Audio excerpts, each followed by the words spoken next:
Welcome back guys, my self Piyush Goyal, company secretary from Jaipur. और दोस्तों, आज हम बात करने वाले हैं, अगर आप जो है DRHP अगर आपने फाइल किया है for the listing of SME IPO और मेन बोर्ड IPO, तो अगर आपका DRHP क्या है रिजेक्ट हो जाता है या फिर उसके अंदर क्लैरिफिकेशन डिपार्टमेंट जो है मांग रहा है NSE और BSE, तो वो आपके जो क्लैरिफिकेशन मांग रहा है उसके पीछे क्या क्या कॉमन ग्राउंड हो सकते हैं, क्या क्या गलती हो सकती है जिसकी वजह से जो है DRHP में रिजेक्शन जो आता है और इसके लिए हम क्या क्या मेजर्स ले सकते हैं जिससे कि ये इन फ्यूचर अवॉइड कर सकें हम इनको। और हम जब DRHP को ड्राफ्ट करें तो इस तरीके से ड्राफ्ट करें कि आपका जो है 1 गो के अंदर ये अप्रूव हो जाए। ठीक है, तो let's start the video. And common grounds for rejection of DRHP क्या है। इंट्रोडक्शन, जब कंपनी क्या है करती है कैपिटल रेज करने की सोचती है पब्लिक ऑफर के थ्रू। ठीक है, तो ड्राफ्ट रेड हियरिंग प्रोस्पेक्टस क्या है, बहुत ही इंपॉर्टेंट डॉक्यूमेंट होता है। ठीक है, जो कि सबमिटेड किया जाता है, उसी के बेसिस पर जो है आपका IPO लिस्ट होता है। पब्लिक जो है सबसे पहले आपका DRHP को रीड करती है कि आपकी कंपनी के बारे में कंप्लीट डिटेल यहाँ पे जानने का एक उनको अपॉर्चुनिटी मिलती है कि उसे उस कंपनी में इन्वेस्ट करना है या नहीं करना। ठीक है, तो जब DRHP आपका ड्राफ्ट होगा तो वो SEBI ICTR रेगुलेशन 2018 के प्रोविजंस के अकॉर्डिंग होगा।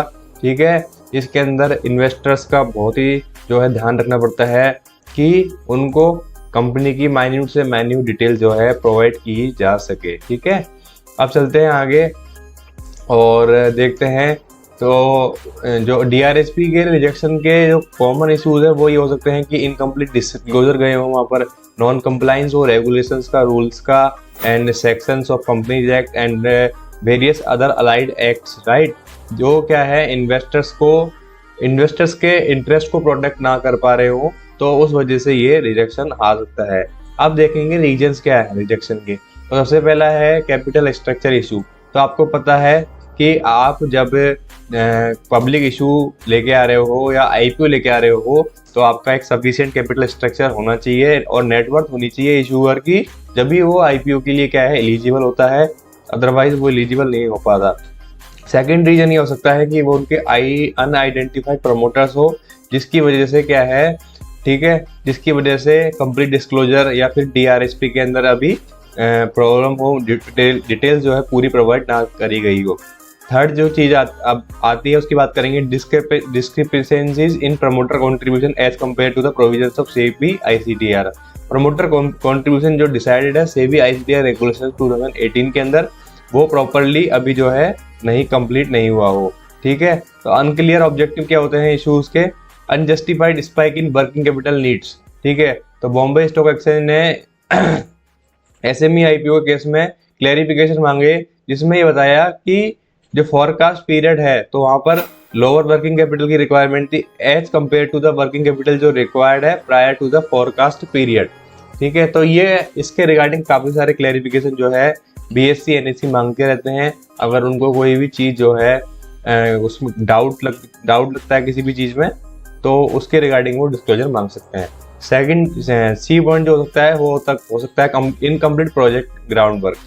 जब कंपनी IPO जो है लाती है या प्लानिंग करती है IPO लाने के लिए, ठीक है, तो जो फंड्स यूटिलाइज की जाएंगे, जो फंड्स रेज किए जा रहे हैं IPO में, ठीक है, तो वो फैक्ट्री के लिए लगाने के लिए यूज किए जा सकते हैं, परचेज प्लांट और मशीनरी को लगाने के लिए यूज किए जा सकते हैं। तो उसके लिए एक प्रॉपर प्लानिंग होनी चाहिए। अगर वो प्रॉपर प्लानिंग नहीं दिख रही है कि फंड्स क्या यूटिलाइजेशन किस टाइप से होगा, कैसे होगा, तो फिर भी जो है उसके लिए क्लैरिफिकेशन आ सकता है। ठीक है, थर्ड जो हो सकता है वो है कॉम्प्लेक्स और x aggregated business model. Misleading और ओवर कॉम्प्लेक्स मॉडल्स अगर क्रिएट किए गए हैं, ठीक है, तो उसके कारण क्या है, उसके कारण भी जो है यहाँ पर क्लैरिफिकेशन मांगा जा सकता है। इसके बाद है इनकंसिस्टेंट फाइनेंशियल स्टेटमेंट। जो अगर आपके सडन इंक्रीज हो गई इनकम में प्रॉफिट से विदाउट जस्टिफिकेशन, सडन सर्ज हो गया बिजनेस में just before filing the draft of document, specially in key financial matrix like income, profit, debtors, creditors और इंटेंजिबल असेट्स। ठीक है, तो ये एक क्या करता है, डाउट क्रिएट करता है कंपनी पे, सडनली कैसे इंक्रीज हो गया कंपनी का प्रॉफिट हो गया, या फिर कंपनी की सेल्स हो गई, डेटर्स हो गए, क्रेडिटर्स हो गए, कैसे ये जो है अचानक से बढ़ के तो उस वजह से भी यहाँ पर क्लेरिफिकेशन मांग सकते हैं।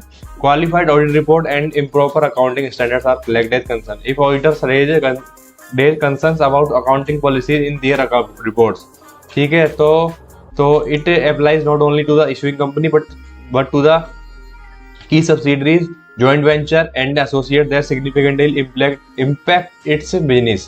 Pending litigation or regulatory action, major unresolved lawsuit, regulatory investigations अगर कंपनी में पेंडिंग है तो वो भी उस केस में भी जो है मांग सकती है क्लैरिफिकेशन।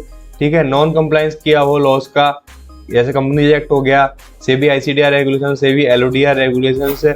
ठीक है, इसके अलावा भी सिक्योरिटीज कॉन्ट्रैक्ट एक्ट रेगुलेशन, इसके अलावा भी any other act which are need to be complied while issuing the IPO, तो वो भी आपको जो है ध्यान रखना पड़ेगा। और इसका अगर कंप्लायंस नहीं हुआ है तो क्लैरिफिकेशन बिल्कुल आ सकता है।